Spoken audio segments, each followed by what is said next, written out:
듣기 겁은 거야, 눈길도 안 준 윤 대통령. 이재명 대표가 정부의 여당 말살 의지에는 싸울 수밖에 없다라고 밝혔습니다. 들어보시죠. 정부와 여당이 이런 방식으로 야당을 말살하고 폭력적 지배를 하겠다는 의지를 드러낸다면 이제 우리는 맞서 싸울 수밖에 없다. 국민과 함께 끝까지 싸우겠다. 이렇게 선언합니다.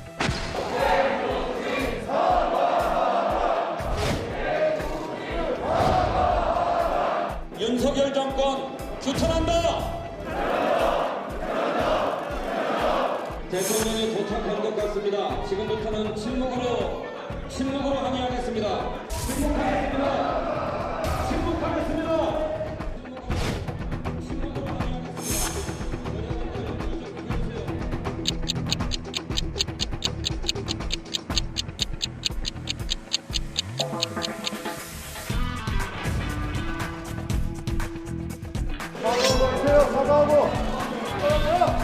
경제와 안보의 엄중한 상황을 극복해 나가기 위해서는 여야가 따로 있을 수 없습니다.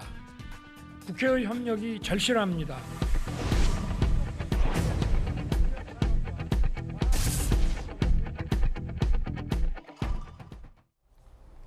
헌정사상 초유의 보이콧, 대통령실에서 민주당을 비판하는 입장이 나왔습니다. 민주당이 지금 누구 개인의 사당이냐라고 말입니다. 헌정사 초유의 상황이 벌어지고 합니다. 민주당 한 특정인의 사당이어서는 안 된다. 공당으로서의 책무를 다했어야 했다라고 비판이 나왔습니다. 오늘 아침 윤석열 대통령도 이 부분과 관련돼서 입장이 나왔는데요. 조금 전 대통령의 이야기 한번 들어보겠습니다. 비어있는 국회가 분열의 정치를 상징하는 것 아니냐 비판도 나오고 있는데 보시면서 어떤 생각이셨고 이 정부가 어떻게 해결해 나가실지 궁금합니다. 정치라고 하는 것은 늘 살아있는 이런 생명체와 같은 거 아니겠습니까?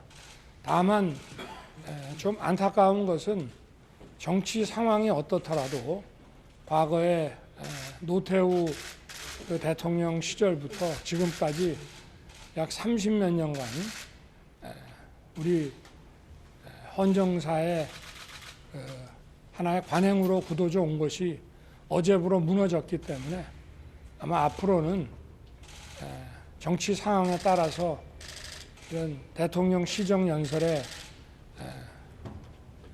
국회의원들이 불참하는 이런 일들이 종종 생기지 않겠나 싶고 그것은 결국 대통령뿐만이 아니라 국회의 국민의 신뢰가 더 약해지는 것이 아니냐. 국회를 위해서도 과연 그것이 바람직한 것인지에 대해서 생각해 볼 여지가 있습니다.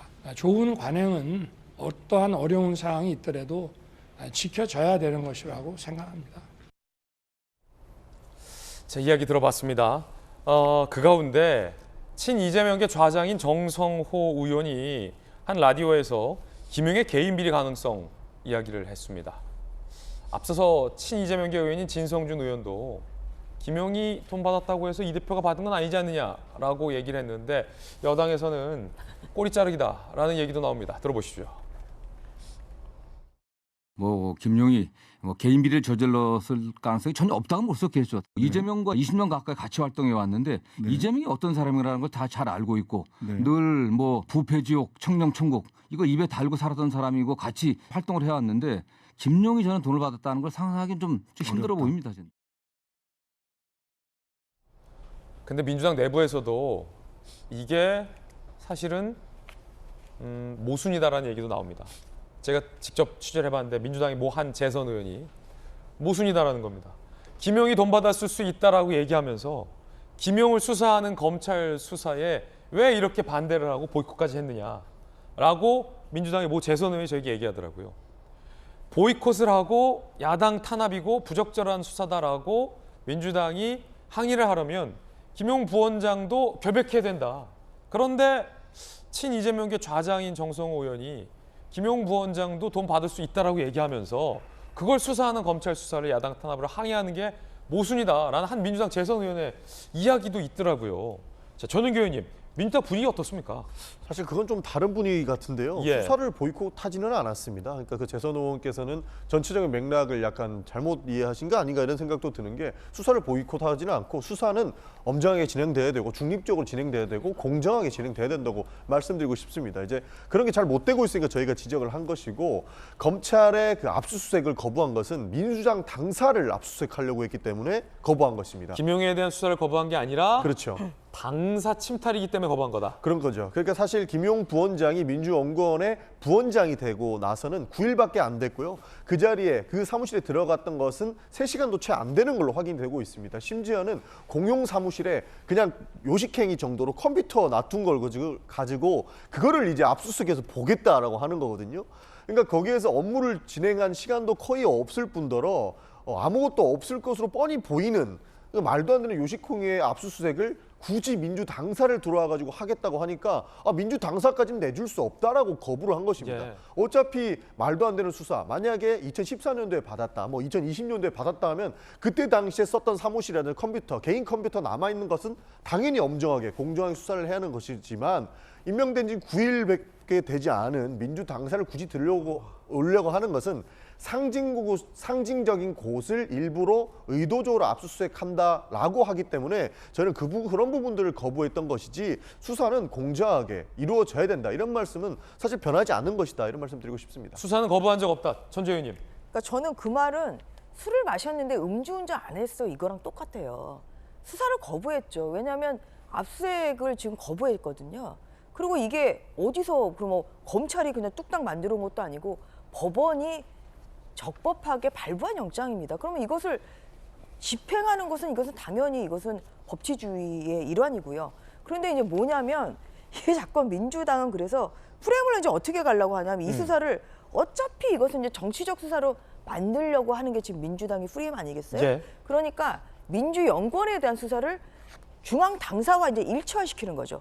그런데 제가 조직도도 찾아보고 또 뭐 인터넷에 가가지고 민주연구원이라는 데를 찾아봤는데 이건 별개의 기관이에요. 별개 기관이다. 중앙 당사를 압수한 건 아닙니다. 왜냐하면 중앙 당사 위치로 하다 보니까 위치를 한 것이고 중앙 당사 압수색은 아니에요. 그런데 민주당은 민주연구원에 대한 지금 압수색을 가지고 중앙 당사에 대한 압수색으로 이렇게 지금 프레임을 만들고 있거든요. 예. 이것은 절대 아니다 이렇게 얘기를 드리는 것이고요. 그리고 중앙 당사에 대한 압수수색은 중앙 당사에 있는 물건을 가지고 왔을 때 중앙 당사에 대한 압수수색이라고 얘기를 합니다. 그런데 뭐에 대해서 가져왔습니까? 김용 부원장이 쓰고 예. 있는 컴퓨터나 자료를 가져온 거예요.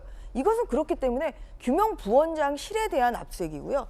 중앙 당사에서 뭘 가져왔어요? 중앙 당사에서 그날 그 검찰이 며칠 전에 있었던 압수수색에서 당사에 있는 물건 뭐 가져왔으면 한번 얘기를 해보십시오. 그래서 그런 면에서 이것을 민주연구원에 대한 이 별개의 기관, 민주연구원과 민주중앙당사라는 이 별개의 것을 가지고 계속 같이 이제 하려는 것은 사실상 이것이 바로 예. 정치 공세라는 말씀 하나 드리고요. 김용 부원장에 네. 대한 수사도 민주당이 지금 방탕하며 거부하고 있는 거다. 그렇죠. 그다음 두 번째는 뭐냐면 그 며칠 전에 있었던 그 대검 국감에서 이완성 검찰총장이 그렇게 얘기를 했어요. 뭐냐면 이게 수사의 원칙이에요. 수사의 원칙이 일단은 피의자의 집을 압수수색을 하면 사무실도 같이 압수수색을 합니다. 이게 집과 사무실은 이것은 공통이에요. 그래서 작년에 있었던 뭐 김웅 의원에 대한 압수수색도 집도 압수수색했지만 뭐 의원실도 압수수색 영장이 발부가 됐던 게 이게 수사의 이거는 원칙입니다. 만약에 이제 제대로 이게 수사가 안 될 경우에 사실 수사 검사한테 책임을 묻거든요. 그럴 때 집만 압수수색하고 이게 사무실 압수수색 안 했어 이러면 결과가 안 좋았을 때는 수사 검사가 책임을 지기 때문에 그러한 면에서 집과 예. 집과 직장 이거는 뗄래야 뗄 수 없는 이건 한 세트예요. 그렇기 때문에 직장을 압수수색한 것이다. 그런데 이제 그게 공교롭게도 민주연구원에 뭐 열흘 전에 발령이 났죠. 그래서 그것은 오히려 그렇게 애매한 시점에 민주연구원 정말 맥락도 없는 민주연구원에 발령을 낸 오히려 그 이재명 대표가 예. 오히려 거기에 대해서 책임을 져야 되는 거죠. 네. 이것을 집은 압수수색하고 그러니까 사무실은 압수수색하지 말아라. 이것은 수사의 룰을 오히려 위배하는 그런 고민정 아니라는 의원이 얘기를 저는 합니다. 최근 고민정 의원이 네. 압수수색을 우리는 막지 않았다. 그냥 저기 서 있었다라고 발언했는데 그게 막은 거죠. 아니 막지 않았다고. 여러 그냥 서 명이 있었다라고 주장. 여러 명이 있는 것이 이게 여러 명이 때로 있으면 여러 명이 있으면 이게 막은 거지 이걸 어떻게 서 있는 거라고 합니까? 그래서 뭐 그런 것도 결국은 뭐 제가 술은 마셨는데 음주운전 안 했다. 저는 이 말과 똑같은 맥락이라고 생각합니다. 사실상 김용 부원장을 비호하고 있는 거 아니냐라는 의혹이 있는데 전용기 의원님 다시. 상징적으로 민주당사를 일단 침탈을 해야 그 다음에 민주당도 털었는데 다른 데도 못 털겠느냐 이런 거 논리 만들려고 하는 거라고 저희는 본 거예요. 실제로 압수수색해서 가져간 게 뭐 있습니까? 보도에도 나왔어요. 당직 추천인 명단 이런 거 가져갔습니다. 그러니까 컴퓨터도 김용 그 부원장이 임명되고 한 10일밖에 지나지 않았기 때문에 그 원래 당사에서 쓰던 컴퓨터 그 사실 공용 사무실이기 때문에 올려놓고 거기서 상근을 하지도 않은 그러니까 근무도 하지 않았기 때문에 그냥 놓여져 있던 거예요. 그러니까 그때 이후로 만들어진 파일 몇 개 가져갔는데 결국 검찰에서 가져간 게 뭐 추천인 명단 이런 거라지 않습니까? 그러니까 사실 검찰은 상근 부원장이라고 하지만 거기서 근무를 하지 않았던 것을 충분히 알고 있었음에도 불구하고 당사 9층에 있는 민주연구원을 굳이 압수수색하겠다라고 하는 것을 사실 그림을 만들려고 한 것 아닌가 하는 의심을 풀고 있는 겁니다. 어차피 와봤자 아무것도 없다. 그렇죠. 그리고 사실 당사에 어떻게 들어갔냐를 보시면 저희가 CCTV도 아마 당사에서 공개를 했습니다. 당직자가 출근할 때, 그러니까 출근 시간에 가서 당직자가 들어가려고 하는 당직 카드를 찍고 들어갈 때 뒤따라 들어갔어요. 그러니까 이것조차 영장을 제대로 제시하지 않았던 것이고 굳이 그것을 사실 민주연구원에 아무것도 없는 것, 그러니까 아무것도 없다라고 하면 막 숨겼을 것이라고 이렇게 뭐 포장을 하는데 제대로 된 그 근무도 하지 않은 곳에 굳이 들어가서 압수수색을 하려고 하는 것은 민주당사라는 상징성을 공격해서 이것까지 했다는 것을 보여주려고 하는 정도에 그치지 않는다. 이런 말씀 드리고 싶습니다.